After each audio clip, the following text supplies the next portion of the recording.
Aquí estamos acostumbrados en nuestras iglesias que aunque haya internet, aunque haya iPad, aunque están en las pantallas, los cristianos están acostumbrando, ¿verdad?, ya a la tecnología y ya no buscan en su Biblia, ya no la leen, porque pues ya todo está en las pantallas y gracias a Dios por eso. Pero ustedes deben de traer su Biblia a la iglesia. Es muy importante eso. Primera de Reyes, capítulo 11. Le damos la bienvenida a nuestro programa internacional de televisión cristiana, Vida Nueva para el Mundo. Y tenemos como tema en esta tarde la inmoralidad de Salomón. La inmoralidad de Salomón. Primera de Reyes, capítulo 11. Pero el rey amó, además de la hija de Faraón, a muchas mujeres extranjeras, a las de Moab, las de Amón, las de Edom, a las de Sidón y a las Eteas, gentes de las cuales Jehová había dicho a los hijos de Israel: no os llegaréis a ellas, ni ellas se llegarán a vosotros, porque ciertamente harán inclinar vuestros corazones tras sus dioses. A estas pues se juntó Salomón con Amor, el jacarandozón de Salomón. Tuvo 700 mujeres reinas, 300 concubinas, y sus mujeres desviaron su corazón. Y cuando Salomón era ya viejo, las dejó. ¿Eso dice? No, ¿verdad? En esta época podríamos llamarle rabo verde. Porque el que crea que un viejito ya no es atraído por las muchachas, qué equivocados están. Cuando ya era viejito Salomón, sus mujeres inclinaron su corazón tras dioses ajenos y su corazón no era perfecto con Jehová su Dios, como el corazón de David su padre. Porque Salomón siguió a Astoret, diosa de los sidonios, y a Milcom, ídolo abominable de los amonitas.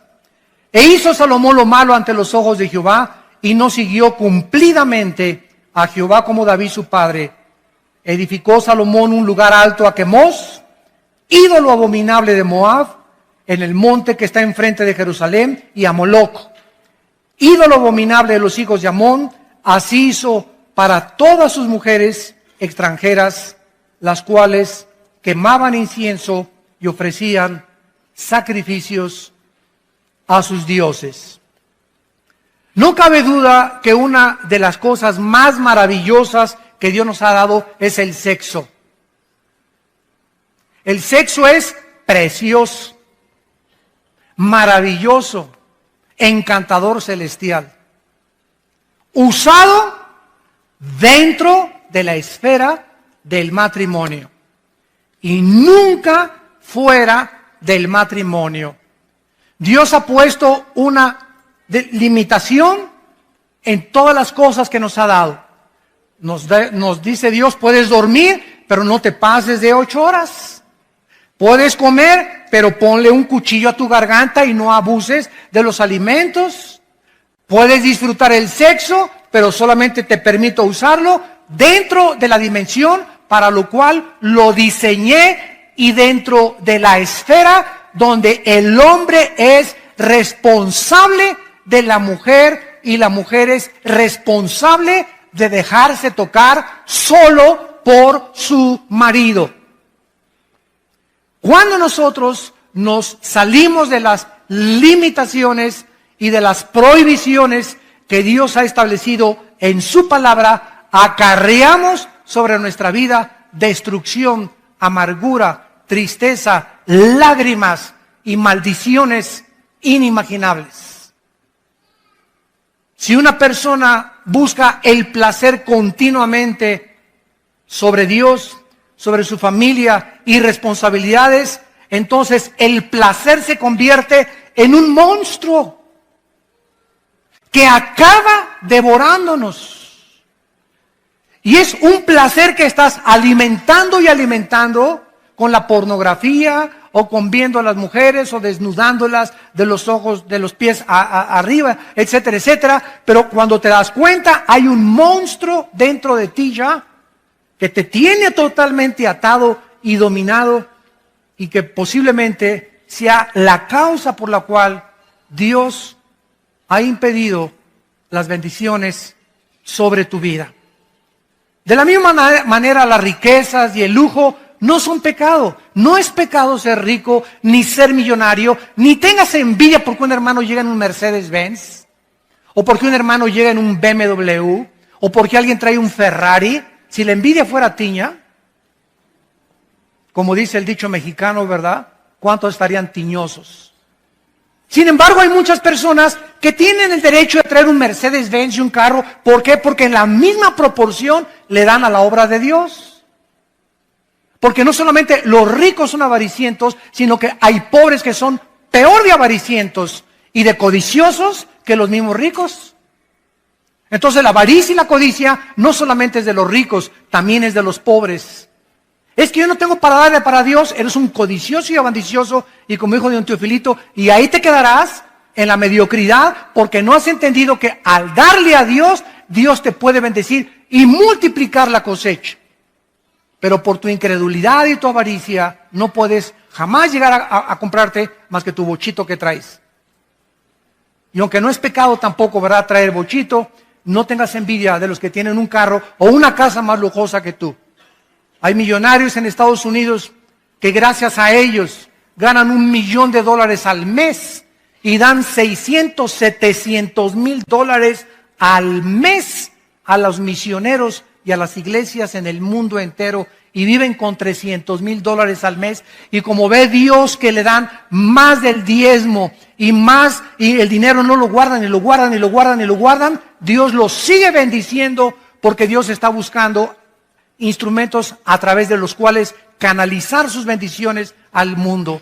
Pero si Dios te da y le echas y le echas y le guardas y le guardas, y ahí va a llegar un momento en que se cierra la llave y todo lo que tienes aquí se va a hacer un agujero y se te va a salir. O vas a gastar pagando en un secuestro, o vas a gastar en un accidente o en el hospital, pero el diablo va a venir por lo que guardamos y le robamos a Dios. Porque o se lo damos a Dios o se lo damos al diablo. Y más vale que se lo des a Dios, porque el devorador viene a arrebatarnos lo que ya perdió, la bendición sobre Dios. La vida de Salomón es un ejemplo poderoso y trágico de lo que le puede suceder a cualquier persona que se abandona a los placeres de la vida y se olvida de Dios. Salomón alcanzó bendiciones inimaginables de Dios, de prominencia, de reputación internacional y de una sabiduría que la Biblia dice en el Nuevo Testamento que después de Cristo,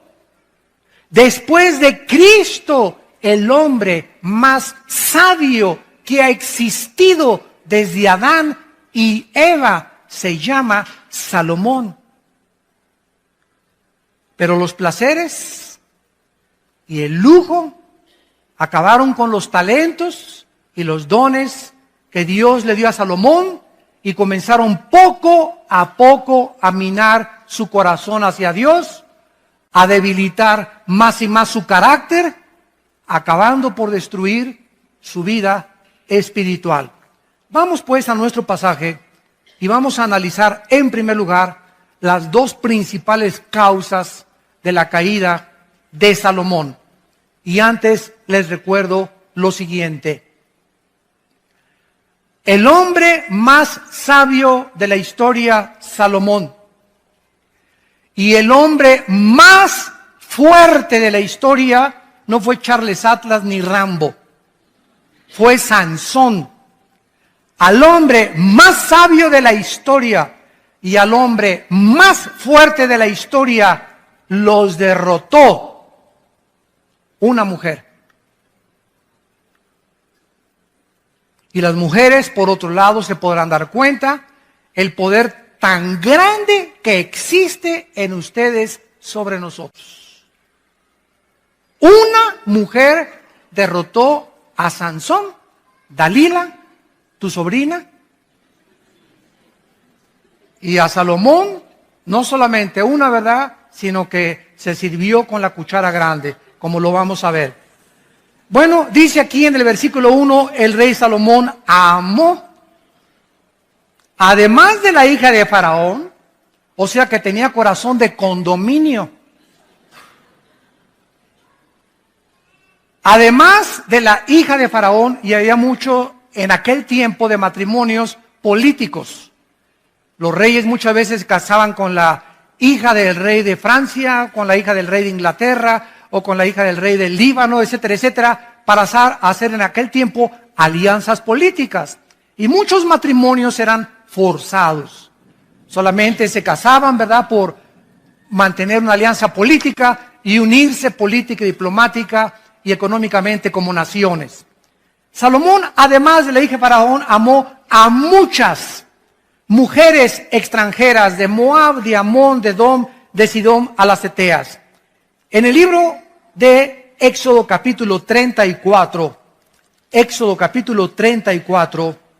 Dios había prohibido a los reyes, a los que le conocían como Jehová, a los que habían entendido que eran regidos por leyes, aparte civiles, leyes espirituales, les había prohibido lo siguiente. Éxodo 34, versículo 12, guárdate, les dijo Dios, de hacer alianza con los moradores de la tierra donde has de entrar, para que no sean tropezadero en medio de ti.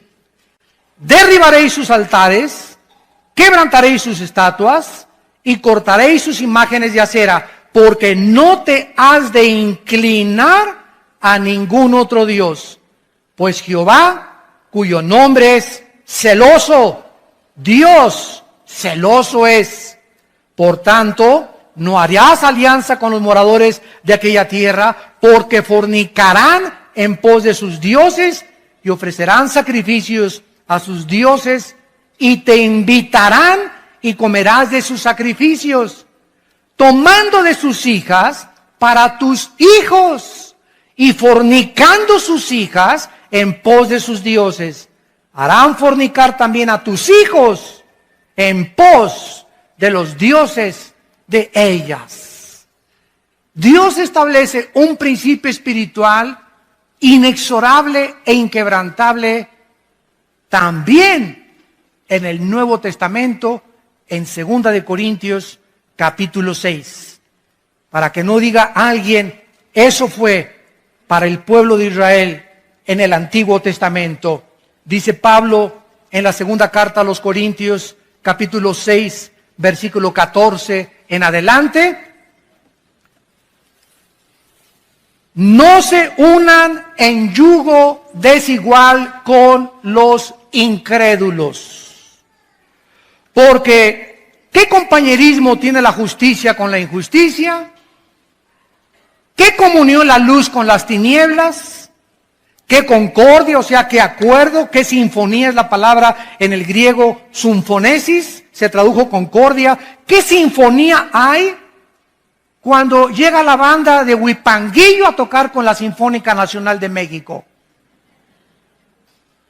Imagínense la novena sinfónica de Beethoven y llega la banda de Huipanguillo, ta, ta, ta, ta. Inmediatamente te das cuenta, ¿verdad? Aquí no hay ritmo, no hay armonía, ¿verdad? No hay musicalidad. Exactamente se usa esta palabra, que no hay sinfonía, porque tú estás ta, ta, ta, y la otra está tocando a cambiarte tu cultura, a cambiarte tu enfoque, a contaminarte, y finalmente acabas sirviendo a la religión y a los dioses o a aquellos que tiene la persona equivocada en tu vida. Dice la Biblia en el versículo 16, y qué acuerdo entre el templo de Dios y los ídolos, porque ustedes son el templo del Dios viviente, como Dios dijo. Vamos a seguir esto y explicarlo más claramente para que podamos entender y proseguir con nuestra conferencia. Si yo soy cristiano, estoy bajo el gobierno de Dios, que es la luz. Dios es luz. Sin embargo, el cristiano puede salirse del control de Dios en el momento en que rompo sus leyes y me introduzco inmediatamente otra vez de donde me sacó Dios. Paso otra vez como cristiano, aunque no pierdo la salvación, a estar bajo las tinieblas. Cuando estoy en las tinieblas, en el momento que una muchacha me gusta y yo soy cristiano y me caso inclusive con ella, en ese momento me meto al terreno donde ella está. ¿Por qué? Yo no puedo estar así. No podemos servir a dos amos. En el momento en que yo acepto mi compromiso con una persona que no es cristiana, estoy saliéndome, lógicamente, de los mandamientos de Dios. Estoy ya en desobediencia, porque Dios me dice en su palabra que yo no me case con una mujer que no sea cristiana o con un hombre que no sea cristiano. Entonces, al estar en el mundo de las tinieblas, pero yo me sigo llamando cristiano. Bueno, en el Antiguo Testamento así les pasó a los sacerdotes. Decían a Baal lo adoraban e iban al templo a adorar a Dios. Tú puedes decirte llamando lo que tú quieras, pero tú vives en desobediencia a Dios. Y en ese momento, las tinieblas conquistan tu corazón. En lugar que digas, pues se va a convertir. Es que es mejor que muchos cristianos. Y no es tan hipócrita como muchos muchachos que he conocido en la iglesia. Y tal vez a los 6 meses tiene otra religión, pero lo voy a convencer. Son pretextos para romper la palabra de Dios. Eres inexcusable hombre tú que juzgas y crees que eres más sabio que Dios. En ese momento te vas a envolver en una vida en la que Dios no tenía para ti, porque estás en desobediencia a los mandamientos de Dios. Entonces, en lugar de que tú a esa muchacha la saques de las tinieblas y la traigas a la luz, va a pasar lo contrario. Ella te va a jalar al reino de las tinieblas, te va a enfriar, va a debilitar tu carácter y sin que te des cuenta, pierdes la brújula y la dirección de Dios. Tenemos que entender, porque Dios nos dio una mente inteligente para que comprendamos por qué hay sabiduría detrás de todos sus mandamientos. Cuando cuando un padre le dice a un hijo, no vayas a un antro, no le digas, te prohíbo ir a los antros. Tu hijo, no, papá, tú eres un viejo ya anticuado, que tú eres del Antiguo Testamento, de verdad, y tú ya no tengo por qué hacerte caso. No le digas así, porque la ley mata, ¿verdad? Tú tienes que explicarle, mira, quiero decirle, cuando entras a un antro, hijo, vas a oír música que es del mundo y en ese momento te va a envolver esa música. No van a tocar a Beethoven, tampoco vas a encontrarte ni a Cenicienta ni a Bambi en el antro. Y cuando te den de beber, no te van a dar horchata tampoco, ni agua de Jamaica. Entonces va a haber un ambiente ya preparado por Satanás, bebidas preparadas por Satanás, personas preparadas por Satanás, mujeres con ropa casi nada, sin que te des cuenta. A la media copita que te tomes, ya perdiste. Ya sé que me escuchas, porque cuando te tomas la mitad, te tomas el vaso entero después. Y cuando te tomas el vaso entero, se te olvida hasta que eres hija de Dios. Ya te conviertes en hija de Moloch. Ya dejas que tu novio te haga lo que quiera, te dejas tocar, te dejas acariciar al movimiento y al grito y al medio ambiente. Y cuando te das cuenta, ¿verdad? No sabes ni con quién amaneciste. Dios tiene un propósito para decirnos lo que Él nos dice. Vivimos en un mundo completamente, dice en 1 Juan 5, controlado por Satanás. El medio ambiente, la música, todo está con el propósito de embaucarnos, de entramparnos, de jalarnos a ese mundo del cual Dios nos sacó. Y en el cual Dios no quiere que nosotros participemos de él. La primera causa que podemos descubrir de Salomón es su sensualidad hacia las mujeres. Salomón se unió a mujeres paganas, no creyentes, practicó la poligamia, era un hombre que cuando veía una mujer la veía de los pies a la cabeza como ahorita los hombres. El 85%, para que lo sepan mujeres, el 85% de los hombres cuando las ve a ustedes, las ve de los pies a la cabeza, las barren de la cabeza a los pies. Así es el hombre del libidinoso. Así es el hombre desensual. El hombre es atraído 100% por el cuerpo de la mujer no tanto. La mujer puede ver un Charles Atlas, ¿verdad? Y pues sí, está guapo y todo, ¿no? Pero nosotros somos atraídos inmediatamente, ¿verdad? Buscamos las curvas, ¿verdad? Buscamos, ¿verdad? Las pechugas de pollo, etcétera, etcétera. Como dice un pastor allá en Argentina, comenzamos a buscar, ¿verdad? El cuerpo, el movimiento de licuadora de la mujer, etcétera, etcétera. Y todas estas cuestiones comienzan a nosotros a atraer nuestros ojos hacia ellas y el hombre se vuelve sensual. El hombre se vuelve débil y comienza su carácter a ser debilitado por causa de su sensualidad. Salomón dijo, oye, está guapísima esta mujer, Miss México, véngase para acá mi niña, aquí, che. No, pero déjame pecados de Cristo, nada podemos hacer. Si no hacemos lo que hacemos ahorita, y muchos hombres no lo hacen, es porque no han tenido la oportunidad de hacerlo. Porque por la gracia de Dios hemos sido librados de tentaciones. Pero hay otros que han caído porque se han olvidado de Dios. Y al salirse de la luz, son presa de las trampas de Satanás. Porque Dios promete en 1 Corintios 10:13 que ninguna tentación nos ha sobrevenido que no sea humana. Sino que fiel es Dios, el cual cuando venga la tentación, si estás en la luz, ojo, si estás en la luz y en la mañana oraste y en la mañana leíste la palabra de Dios y viene doña tentación a tocarte la puerta, mandas a Jesús a que le abra la puerta, no la abres tú. Y Dios te libre de la tentación porque sabe librar Dios, 2 de Pedro 2:9, a los piadosos. Pero si la tentación te agarra fuera de la luz, viviendo en las tinieblas, en desobediencia a los mandamientos de Dios, te vas con la tentación.